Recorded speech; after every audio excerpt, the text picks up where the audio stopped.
नमस्कार साथीहरु, Om learning school च्यानलमा तपाईहरु सबैलाई स्वागत छ। आज म तपाईहरुलाई एकदम स्लो तरिकाले भित्री हालेको सिम्पल उलन ब्याग बनाउन सिकाउँदै छु।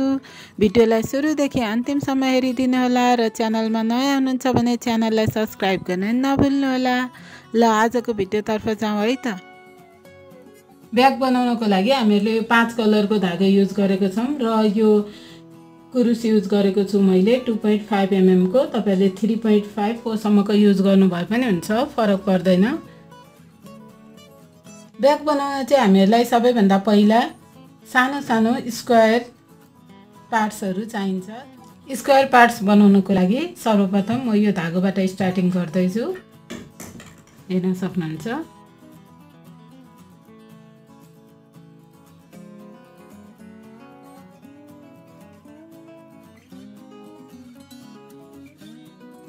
त्यसपछि हातबाट निकाल्दिदा हुन्छ यसलाई। हेर्न सक्नुहुन्छ। अब 1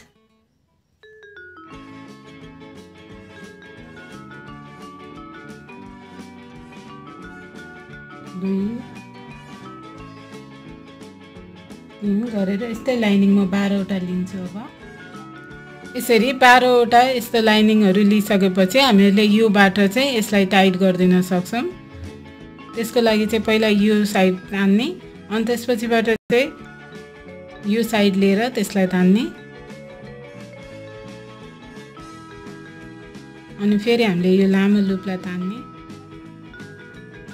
यतिको हाम्रो यसरी यसलाई यतिको क्लोज गरिसकेपछि चाहिँ अब हामीले यता यसलाई लगेर जोइन गर्दिनु पर्छ।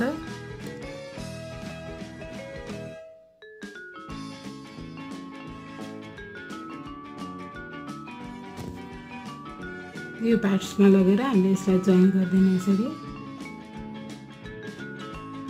त्यसपछि यो सेकेन्ड नटबाट देखि हामीले सुरु गर्दै जानुपर्छ। यस्तो लाइनिङहरु तान्न 1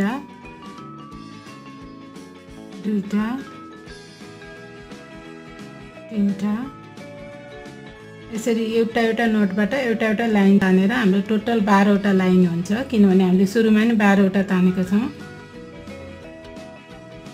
10 वटा भइसक्यो। अब हाम्रो 11 वटा हुन्छ अनि लास्टमा यसलाई पनि हामीले यसरी राखेर 12 वटाको पालामा यसरी राख्न सक्छौं। यो हाम्रो जुन यहाँ रहेको एक्सिस पार्टलाई पनि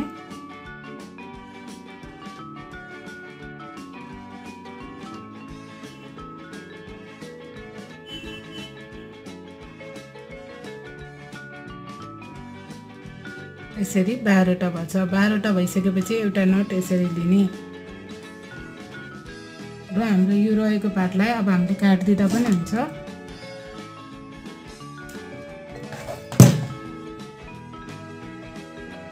यस्तो भएको छ। अब यहाँदेखि चाहिँ म यो ब्लू कलरको धागो युज गर्दै छु।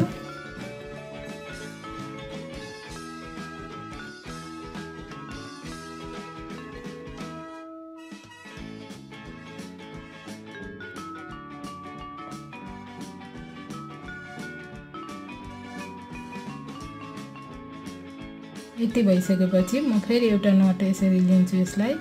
अनि त्यसपछि चाहिँ अब के छ भने हामीले एउटा यस्तो नटबाट चाहिँ दुईटा हामीले लाइनिङहरु लिन्छौं। हेर्न सक्नुहुन्छ। 1 2 यसरी। अनि त्यसपछि हामीले यसलाई दुईटा यस्तो नट तान्छौं। अनि त्यसपछि फेरि अर्को एउटा नटबाट फेरि दुईटा लाइन तान्छौं। हेर्न सक्नुहुन्छ। 1 2 त्यसपछि फेरि दुईटा लाइन तान्छु।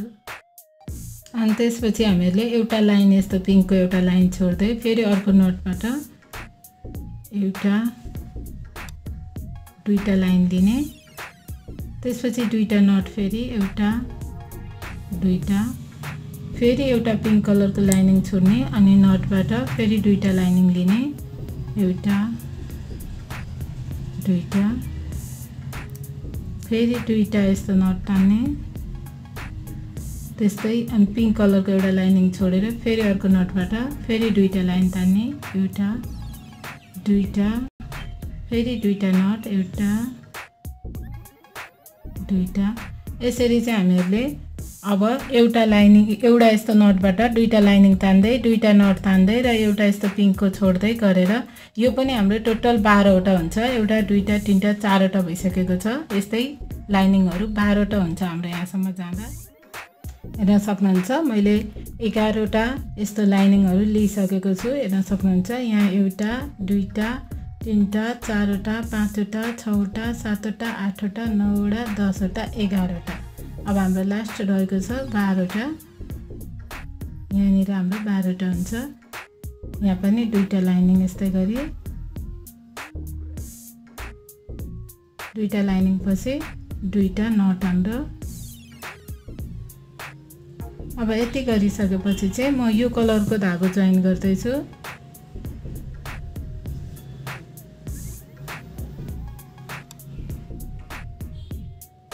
अब यसलाई चाहिँ लगेर हामीले ठ्याक्कै यो सिद्धेको यो नटमा हामीले जोइन गर्छौं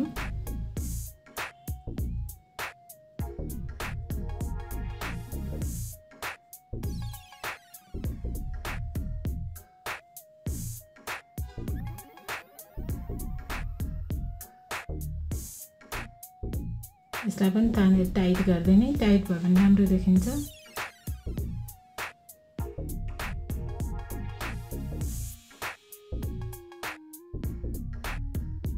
यस्तो देखिएको छ हेर्न सक्नुहुन्छ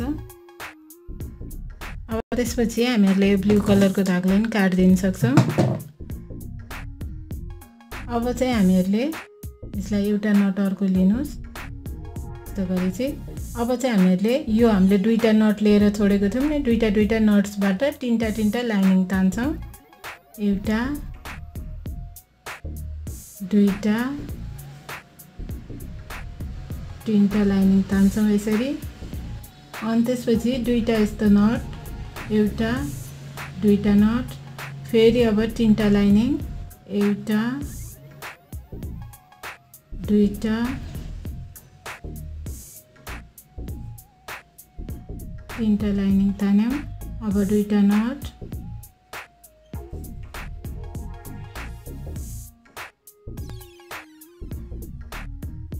एउटा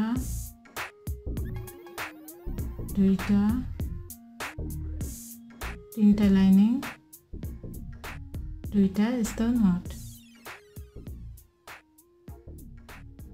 एक दुईटा नट यसरी हेर्न सक्नुहुन्छ अब चाहिँ हामीहरुले यो बाहिरको नटहरुबाट मात्रै लाइनिङहरु तीनटा लिएर अनि दुईटा नट चाहिँ सेम दुईटा नै लिइराखेको छौं अब यसरी हामीहरुले यस्तो जस्तै गरी यो पनि 12 वटा हुन्छ एउटा दुईटा तीनटा भएको छ अब 12 वटा हुन्छ यहाँसम्म पुग्दा हेर्न सक्नुहुन्छ हाम्रो अब यहाँनिर हेर्नुस् एउटा दुईटा तीनटा चारवटा पाँचवटा छवटा सातवटा आठवटा 9 10 11 वटा भइसकेको छ अब हाम्रो लास्ट 12 वटाको बाँकी छ यहाँबाट लिन्छौं हामीले एउटा दुईटा तीनटा अब ठ्याक्क 12 वटा भयो हाम्रो दुईटा सिक्री यसरी त्यसपछि लगेर हामीले ठ्याक्क यहाँनिर लगेर जोड्दिने यसलाई अब यसपछि चाहिँ मैले फेरि स्काई ब्लू कलरको यो धागो युज गर्दै छु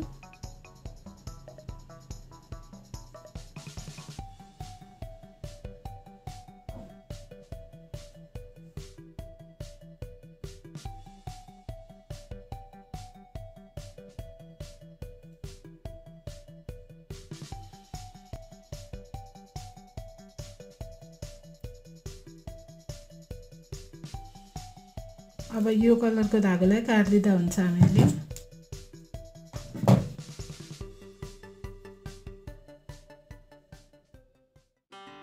एउटा नट लिने यसलाई अनि त्यसपछि हामीले यहीबाट एउटा दुईटा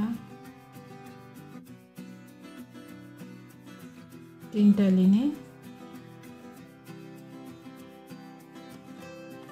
त्यसपछि दुईटा नट लिने त्यसपछि फेरि यही एकै ठाउँबाट अर्को एउटा तीनटा तान्ने अर्को चोटी नै एउटा दुईटा तीनटा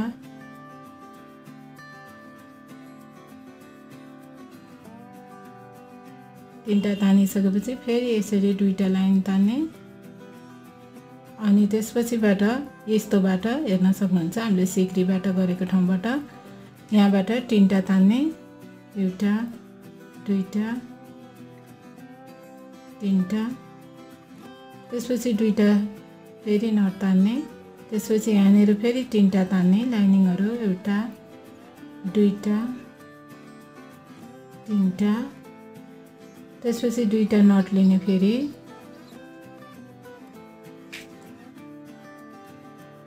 दुईटा त्यसपछिबाट यहाँबाट सेम यस्तै गरेर गर्ने 1 2 तीनटा लाइनिङ तान्ने त्यसपछि दुईटा नट लिइसकेपछि चाहिँ हामीले फेरि यही ठाउँबाट तीनटा लाइनिङ तान्ने एउटा दुईटा तीनटा त्यसपछि फेरि दुईटा नट त्यसपछि यहाँबाट लाइनिङ तान्ने तीनवटा एउटा दुईटा तीनवटा फेरि दुईटा नट त्यसपछि फेरि लाइनिङ तीनटा एउटा दुईटा तीनटा फेरि दुईटा नट त्यसपछि फेरि एउटा दुईटा तीनटा लाइनिङ दुईटा नट त्यसपछि फेरि तीनटा लाइनिङ एउटा दुईटा तीनटा फेरि दुईटा नट यसरी हेर्न सक्नुहुन्छ मैले यहाँनिर चाहिँ यो चार कुने जस्तो यानी कि स्क्वायर भागमा लाग्नको लागि चाहिँ मैले यहाँनिर तीनटा लाइनिङ दुईटा नट अनि तीनटा लाइनिङ एउटै ठाउँबाट गरे अनि त्यसपछिबाट दुईटा नट लिँदै तीनटा लाइनिङ दुई ठाउँमा गरे त्यसपछि दुईटा नट लिएर फेरि तीनटा लाइनिङ र दुईटा नट अनि तीनटा लाइनिङ एकै ठाउँमा गरे यसले हामीलाई चार कुने शेप दिन मद्दत गर्छ यसरी हेर्न सक्नुहुन्छ हाम्रो यो भाग चाहिँ पूरा भइसकेको छ मैले यहाँनिर हेर्न सक्नुहुन्छ चार कुने ल्याउनलाई एउटा दुईटा तीनटा चार ठाउँमा यस्तो चुच्चो बनाएँ अब म यसलाई चाहिँ लगेर यहाँनिर जोडिदिन्छु साथै म यो धागो युज गर्नेवाला छु अर्को लाइनदेखि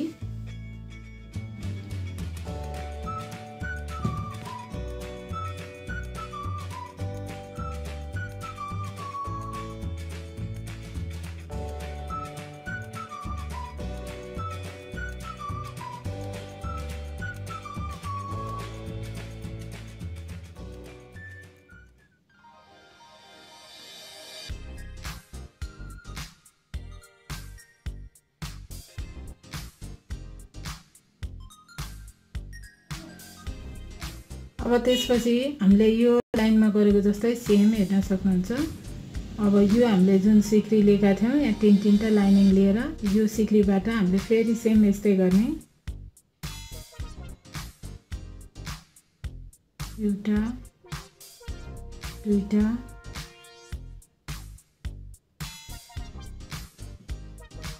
तीनटा लाइन तान्ने दुईटा यस्तो नट तान्ने त्यसपछि फेरि यही ठाउँबाट एउटा दुईटा तीनटा लाइनिङ तान्ने फेरि दुईटा नट एउटा दुईटा त्यसपछि यो सिक्रीको भागहरुबाट यसरी तान्ने एउटा दुईटा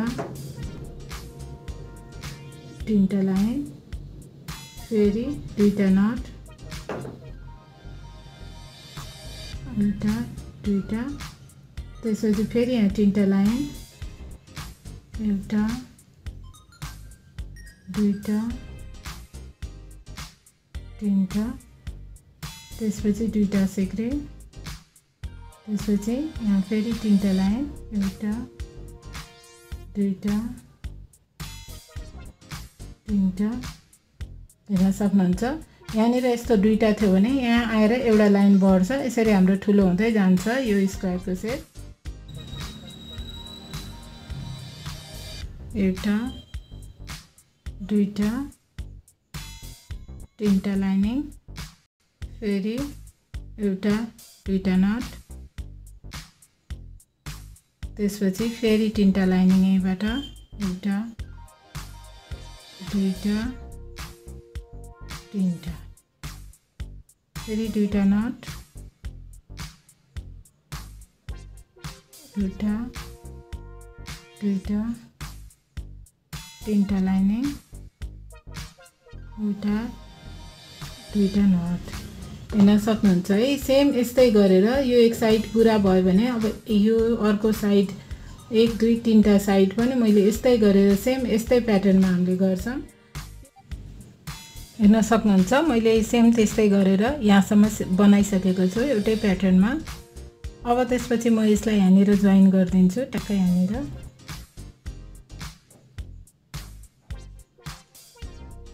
अब त्यसपछि जोइन गरिसकेपछि हामीले एउटा लाइन यसरी बनाउँदै जाने, एउटा नटबाट सिम्पल लाइनिङ यसरी लिँदै जाने हो।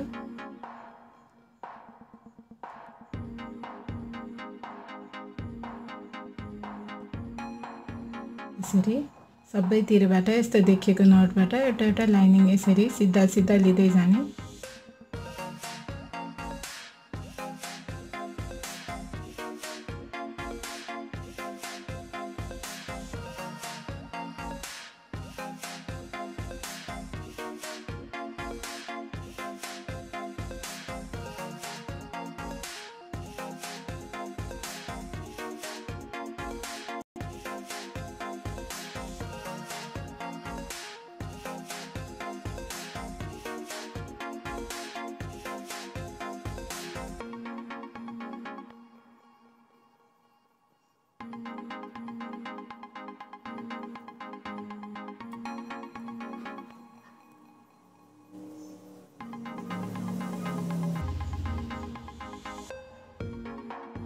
मैले यहाँ सबैतिर एउटै प्याटर्नले बनाइसकेको छु। हेर्न सक्नुहुन्छ वरिपरि। अब यहाँनिर लगेर म इन्ड गर्दिन्छु यसलाई।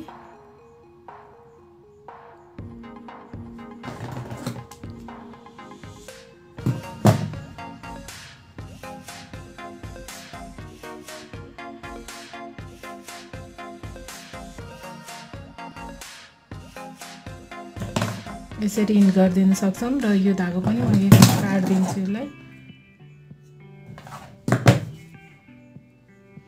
अब त्यसपछि यहाँनिर हाम्रो रहेको टुक्रा धागोहरुलाई चाहिँ हामीले यसरी एकअर्कामा हल्का बाँधेर काट्दिन सक्छौं।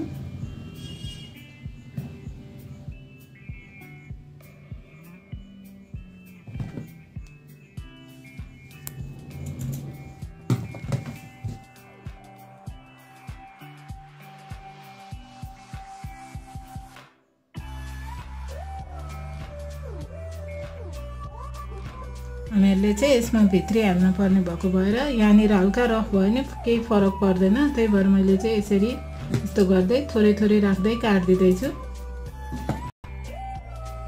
हेर्न सक्नुहुन्छ हाम्रो एउटा स्क्वायर बनेर रेडी भइसकेको छ। यसलाई हल्का यो टुप्पो-टुप्पोमा समातेर तपाईले यसरी तन्काइदिन सक्नुहुन्छ ताकि चारकुने शेप राम्रो देखिन्छ। अब यो रहेको एक्सिस पार्टलाई पनि म यता लुकाएर यसलाई काट्दिन्छु।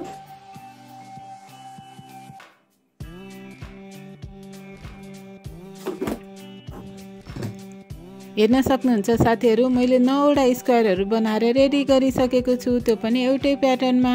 आजको भिडियोमा हामीहरुले स्क्वायर बनाउन सिक्यौं भने आउँदो भिडियोमा चाहिँ यो स्क्वायरबाट ब्याग कसरी बनाउने र ब्याग फिनिशिङ गर्न पनि सिकाउने छु। आउँदो भिडियो हेर्न नभुल्नु होला। साथीहरु, आजको भिडियो कस्तो लाग्यो त? यदि भिडियो युजफुल लाग्छ भने यसलाई लाइक, शेयर र च्यानललाई सब्स्क्राइब गर्न नभुल्नु होला। केही कमी कमजोरी भएको भए कमेन्ट बक्समा पनि भन्न सक्नुहुन्छ। अहिलेसम्म साथ र सहयोग दिनुहुने सम्पूर्ण साथीहरुलाई हृदयदेखि धन्यवाद। आजलाई यति नै। Thanks for watching.